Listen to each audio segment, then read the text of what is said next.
वसुदेव सुतं देवं कंसचाणूरमर्दनं देवकी परमानंदं कृष्णं वंदे जगद्गुरुम्। कृष्णाय वासुदेवाय हरये परमात्मने प्रणतक्लेशनाशाय गोविंदाय नमो नमः। बोलो वृंदावन बिहारी लाल की जय। भागवत भगवान की जय। व्यास जी महाराज की जय। परम श्रद्धेय मंचस्थ विराजमान हमारे व्यास जी, हमारे बगल में विराजे आचार्य जी महाराज, शास्त्री जी। बड़ा ही सुंदर सौभाग्य है इस पावन भूमि पर बैठ कर के और भगवान की कथा मिल जाए। ब्रज भूमि में वृंदावन धाम में बैठ कर के और भगवान की कथा यदि मिल जाए तो ये बहुत बड़ा सौभाग्य मानना चाहिए। थोड़ा बहुत सौभाग्य नहीं है। और कितने भाव से हमें तो करीब 1 घंटा बैठे बैठे भी आप देख रहे हो गया, तो कितने भाव से जो नाम है ना हमारे व्यास जी का भाव मूर्ति, वो भाव से ही कथा में आनंद दिला रहे। तो वो भाव जब जुड़ा रहेगा ना तो आपको अलग ही आनंद आएगा। यहाँ अगर ये मूर्ति विराजमान होती जा रही तो ये इनका भाव और प्रेम ही तो है। और भगवान को क्या चाहिए, ठाकुर जी को क्या चाहिए? ठाकुर जी के पास कुछ भी लेकर के चले जाओ, कोई स्वीकार नहीं, लेकिन प्रेम से चले जाओ, भाव से चले जाओ। अरे कौन से हीरे जड़े थे नरसी की खड़ताल में, कौन से हीरे जड़े थे नरसी की खड़ताल में? वन में क्या खाया प्रभु ने द्रौपदी के थाल में? बांध कर लाया सुदामा क्या फटे रूमाल में? और किस लिए थे बंध गए उस नंदा के जंजाल में? झूठे खाए बेर भिल्ली के, झूठे खाए बेर भिल्ली के, उनमें क्या औकात थी? दर चमन देखो असल सब प्रेम की ही बात थी। क्यों? राम ही केवल प्रेम प्यारा, मोहन प्रेम बिना नहीं मिलता, चाहे कर ले कोटि उपाय। और प्रेम, जब प्रेम कर लो, प्रेम परिचय को, किसी ने कहा प्रेम परिचय को पहचान बना देता है। एक परिचय होता है, लेकिन जब प्रेम जुड़ता है ना तो फिर परिचय नहीं रहता, वो पहचान बन जाता। प्रेम परिचय को पहचान बना देता है, प्रेम वीराने को गुलिस्तान बना देता है। आप बीती कहता हूं औरों की नहीं, प्रेम इंसान को भगवान बना देता है। प्रेम में तो वो शक्ति है, लेकिन करके देखो, थोड़ा सा प्रेम करके देखो तो आनंद आए। लेकिन आएगा कब वो प्रेम? प्रेम आएगा कब? जब जीवन में थोड़ी सी सरलता आ जाए। जब तक सरल नहीं बनोगे, ये मूर्ति जो बैठी है ना, भाव मूर्ति राजेश कृष्ण जी महाराज हमारे तो सामने ही है, अभी आपको पहले परिचय दे दिया है व्यास जी ने। लेकिन सबसे बड़ा गुण यदि इनके अंदर है तो वो क्या है? सरलता। सरलता जब जीवन में आ जाएगी तो समझ लो गोविंद अपने आप कृपा करने लगेगा। जीवन में याद रखना, सरलता कब आती है? सरल, एक बहुत छोटी सी बात, सरलता कब आती है? सरल में कितने अक्षर हैं? सा, रा और ला, 3 अक्षर हैं सरल।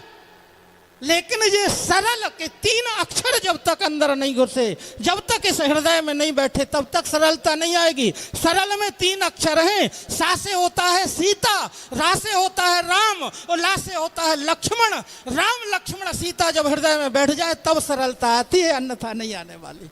बोलो राधे राधे, थोड़ा धीरे से बोलो। तो वृंदावन में आकर के और भाव से यदि ये कथा मिल जाए तो वृंदावन तो वो भूमि है। किसी ने गुरुजी से आकर के, संत भगवान से आकर के कहा, बोले गुरुदेव वृंदावन तो आ गया, कहीं कोई ऐसी सुंदर जगह बताओ, ऐसी सुंदर जगह बता दो जहां कहीं तप कर सकूं, कहीं भजन कर सकूं। तो बाबा हंसने लगे और हंस करके कहने लगे, एक बात कहूं? बोले क्या? बोले अगर तपस्या करना है, भजन करना है तो चला जाओ उत्तराखंड, जाओ वहां भजन करना, वहां कंदराओं में भजन होगा, यहाँ कहाँ भजन होता है?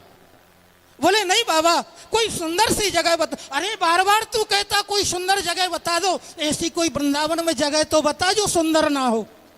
कौन सी जगह सुंदर नहीं है? फिर यदि तू कहता कि भजन करना तब करना, तो बाबा हंस करके कहने लगे, बेटा एक बात कहूं। बोले क्या? बोले वृंदावन ऐसे नहीं मिलता। ये भूमि में कदम जब रखता है व्यक्ति, जब उसका जीवन का तप पूरा हो जाता है, तब ब्रजभूमि मिलती है। तूने तप तो कर लिया, अब इस भूमि में आकर के भगवान से लिपट जा, भजन कर। ये वो भूमि है, तो इस भूमि में आकर के भगवान की कथा मिल जाए। इसलिए कहते, संत कहते, वृंदावन में आकर के, ब्रज में आकर के पिकनिक मनाने मत आओ। एक छोटी सी बात 2 मिनट की कहूँ, वृंदावन में पिकनिक मत मनाओ। यहाँ आकर के यहाँ तो ये ढूंढो कन्हैया किस गली में बैठा है, किस लता में बैठा। इसलिए कहते हैं वृंदावन में आए हैं तो वृंदावन के पंचायतन देवता हैं। जब वृंदावन में प्रवेश करना, बिहारी जी से बाद में मिलना, बिहारी जी का बाद में नंबर है, पहले ब्रज के 5 देवताओं से मिलो आकर के। बिहारी जी तो ऑटोमेटिक दौड़ के तुम्हें गले लगा लेंगे। अब आप कहेंगे ये क्या कह दिया? सबसे पहले इस भूमि में कदम रखो। मैं अपनी बात नहीं कर रहा, संतों की बात कह रहा हूं। जब इस भूमि में कदम रखो, सबसे पहले इस ब्रज की भूमि को प्रणाम करो, इस ब्रज की रज को मस्तक से लगाओ। दुनिया में किसी धामों की, किसी तीर्थों की रज की महिमा नहीं, लेकिन हमारे ब्रज की रज की महिमा है। इस रज को मस्तक से लगाओ। और दूसरी बात यदि कहें, जैसे वृंदावन में प्रवेश करो तो वृंदावन के लता वृक्ष पता जो भी दिखाई दे, लता पता, उनसे भी आज्ञा दो लो। क्योंकि आपने सुना होगा, वृंदावन के वृक्ष को मरम न जाने कोई, डाल डाल और पात पे राधे राधे होई। तो उनसे भी आज्ञा लो कि हम वृंदावन में प्रवेश कर रहे। और तीसरी बात यदि कहें तो जाकर के कन्हैया की जो पटरानी बैठी, कालिंदी मैया, यमुना मैया के चरणों में प्रणाम करो और उनका आचमन करो। तीसरी बात हो गई, तब भी वृंदावन में प्रवेश नहीं मिला। ये तो तीसरी बात हुई। और चौथी बात, जब वृंदावन में प्रवेश करो, जो भी ब्रजवासी मिले, जो इस भूमि का है, जो भी ब्रजवासी मिले, चाहे वो कोई भी क्यों ना हो, लेकिन ब्रजवासी से राधे राधे जरूर बोलो। और एक बात और कह दें, हम तो ये कहते हैं, जब तक वृंदावन में प्रवेश पक्का नहीं माना जाता, जब तक का ब्रजवासी पुजारी पंडा की गाली कानों में ना पड़ जाए। बोलो राधे राधे। हाँ, जब तक ब्रजवासी कोई पुजारी पंडा ना के अरे दारी के कांते आयो है, तब तक तो आनंद ही ना है। तो हो गई 4 बातें। और 5वीं बात कहें तो व्यास जी ने पहले भी शब्द कहा, जब भी वृंदावन आओ तो 5वीं बात है, सबसे पहले गोपेश्वर बाबा के दर्शन करो, भोले बाबा के दर्शन करो। क्यों? जब उनके दर्शन करोगे तो अंदर जो भाव है वो गोपी का भाव आ जाएगा। देखो, दुनिया वाले का नहीं कह रहे, जो दुनिया का बाप है वो भी महादेव आकर के ब्रज में गोपी बना है, वो भी भोले बाबा यहाँ गोपी बना है। तो वो गोपी भाव जब तुम्हारे अंदर आ जाएगा, ये 5 चीजें जब आ जाएंगी, तो ठाकुर जी के चरणों में प्रणाम करोगे, बिहारी जी के चरणों में प्रणाम करोगे, उसका अर्थ ही अलग मिल जाएगा। क्यों करते हैं प्रणाम? कारण क्या है? प्रणाम हम क्यों करते? आजकल तो झुकना खत्म हो गया है, आजकल तो घुटने तक झुकते, ज्यादा से ज्यादा झुकते, प्रणाम करते कहाँ है? लेकिन प्रणाम क्यों करते हैं? एक सरल भाषा में कहें, नियम है संतों के, गुरुओं के, भगवान के चरणों में मत्था झुकना चाहिए, मत्था टेकना चाहिए। क्यों टेकते हैं मत्था? उसका कारण यही है, विचार करके देख लेना। एक वो सील होती, मोहर होती ना, वो लगाते हैं, उसके अक्षर देखोगे ना, जितने अक्षर होते सब उल्टे उल्टे होते, सब उल्टे होते। लेकिन जैसे ही वो कागज पे लगती है तो उल्टे रहते हैं क्या? सब सीधे हो जाते। ऐसे ही हमारे इस भाग्य में, हमारे इस मस्तक में जितने भी उल्टे अक्षर लिखे हैं, वो भगवान के चरणों में जैसे ही झुकोगे ना, सब ऑटोमेटिक सीधे हो जाएंगे। तो यहाँ ठाकुर जी के चरणों में प्रणाम करके अपने भाग्य को सीधा करो। और व्यास जी के चरणों में, हमारे आचार्य जी के चरणों में प्रणाम करते हुए, क्योंकि समय का अभाव ज़्यादा न कहते हुए, यहाँ आनंद लेना है। केवल एक ही बात कहता हूँ कथा के माध्यम से, स्वस्थ रहो, मस्त रहो, व्यस्त रहो। स्वस्थ रहो, मस्त रहो, व्यस्त रहो, लेकिन अस्त व्यस्त मत रहो। आज का व्यक्ति अस्त व्यस्त ज़्यादा रहता है।